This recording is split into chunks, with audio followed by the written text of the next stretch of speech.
নমস্কাৰ বন্ধুসকল আপোনালোক সকলোকে ষ্টাডি উইথ দীপক চেনেলটোলৈ স্বাগতম জনাইছোঁ।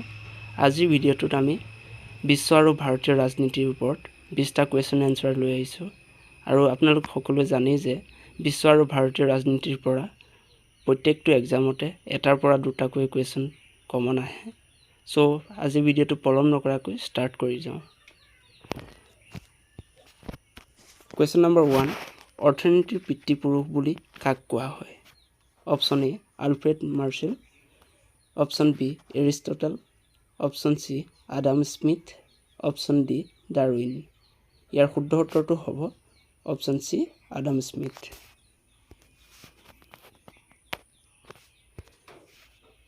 কুৱেশ্যন নম্বৰ 2, আন্তঃৰাষ্ট্ৰীয় মুদ্ৰা নিধি IMFৰ মুখ্য কাৰ্যালয় ক'ত অৱস্থিত?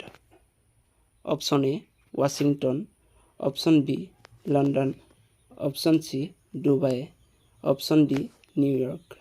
ইয়াৰ শুদ্ধ উত্তৰটো হ'ব option A Washington. Question number 3, বিশ্ব বেংক কেতিয়া প্ৰতিষ্ঠা কৰা হৈছিল?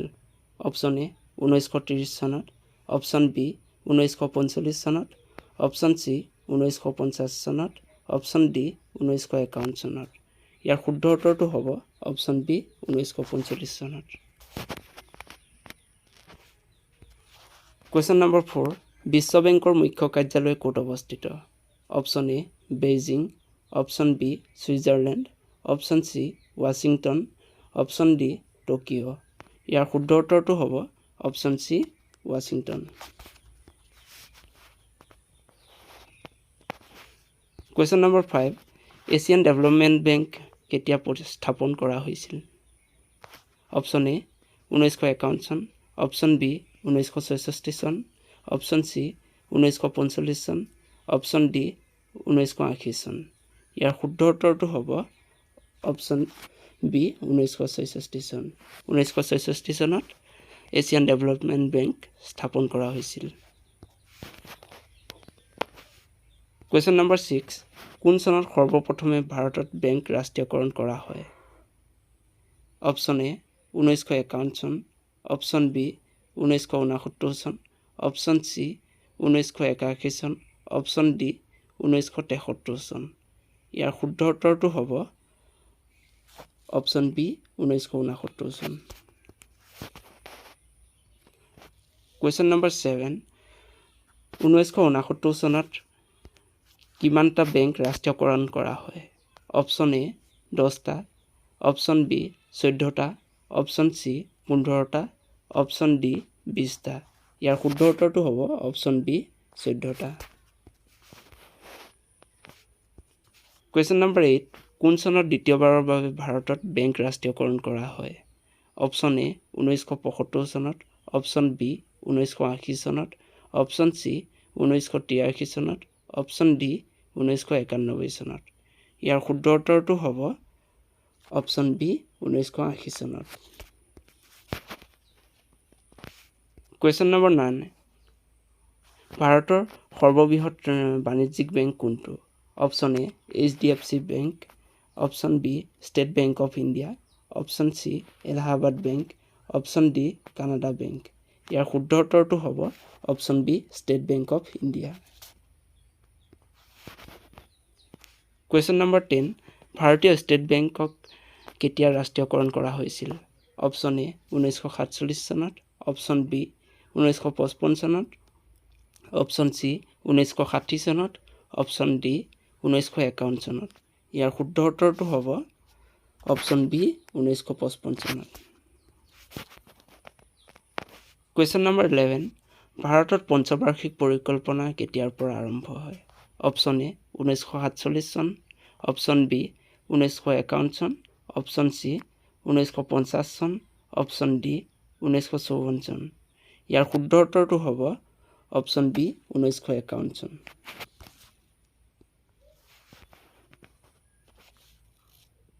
কুৱেশ্যন নম্বৰ 12, ভাৰতৰ নীতি আয়োগ কেতিয়া গঠন হয়?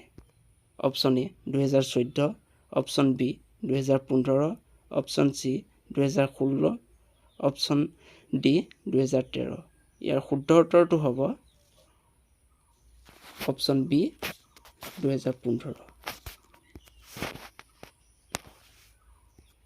Question number 13 পৰিকল্পনা আয়োগক কোন চনত ভংগ কৰা হয় অপচন এ 1999 চনত অপচন বি 2014 চনত অপচন সি 2011 চনত অপচন ডি 2016 চনত ইয়াৰ শুদ্ধ উত্তৰটো হ'ব অপচন বি 2014 চনত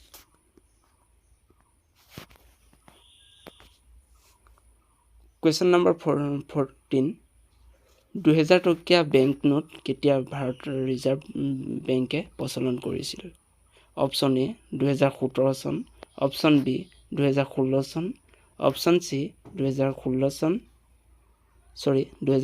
চন অপচন ডি 2018 চন ইয়াৰ শুদ্ধ উত্তৰটো হ'ব অপচন বি 2016 চন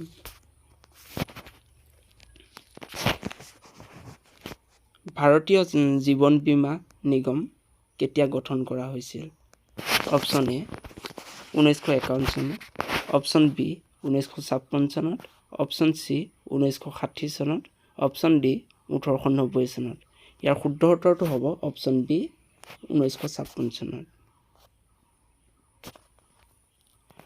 Question number 16 Bombay Stock Exchange কেতিয়া স্থাপন কৰা হৈছিল অপচন এ 1948 চনত অপচন বি 1875 চনত অপচন সি 1960 চনত অপচন ডি 1991 চনত ইয়াৰ শুদ্ধ উত্তৰটো হ'ব অপচন বি 1875 চনত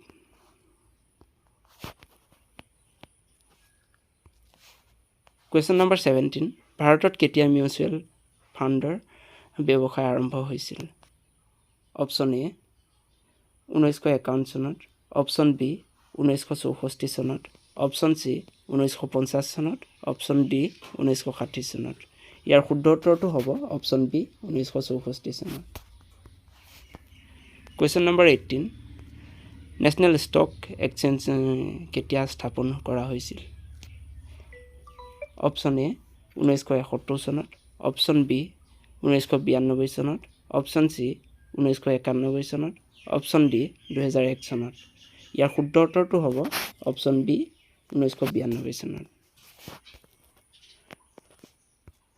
Question number 19 বোম্বে ষ্টক বজাৰত সংবেদী সূচাংক কি বুলি জনা যায় option A Nifty option B Sensex option C Hang Seng option D Nikkei ইয়াৰ শুদ্ধ উত্তৰটো হ'ব অপচন বি সেনসেক্স আজিৰ ভিডিঅ'টোৰ শেষৰটো কোৱেশ্চন হ'ল ভাৰতত জিএসটি ব্যৱস্থা কেতিয়াৰ পৰা আৰম্ভ হয় অপচন এ 1 জুলাই 2016 পৰা অপচন বি 1 জুলাই 2017 পৰা অপচন সি 1 জানুৱাৰী 2017 পৰা অপচন ডি 1 জানুৱাৰী 2018 পৰা ইয়াৰ শুদ্ধ উত্তৰটো হ'ব অপচন বি 1 জুলাই 2017 চনৰ পৰা সো আজিৰ ভিডিঅ'টো ইমানেই যদি ভিডিঅ'টো আপোনালোকৰ ভাল লাগে ভিডিঅ'টো লাইক কৰি দিব আৰু চেনেলটো সাবস্ক্ৰাইব কৰি দিব ধন্যবাদ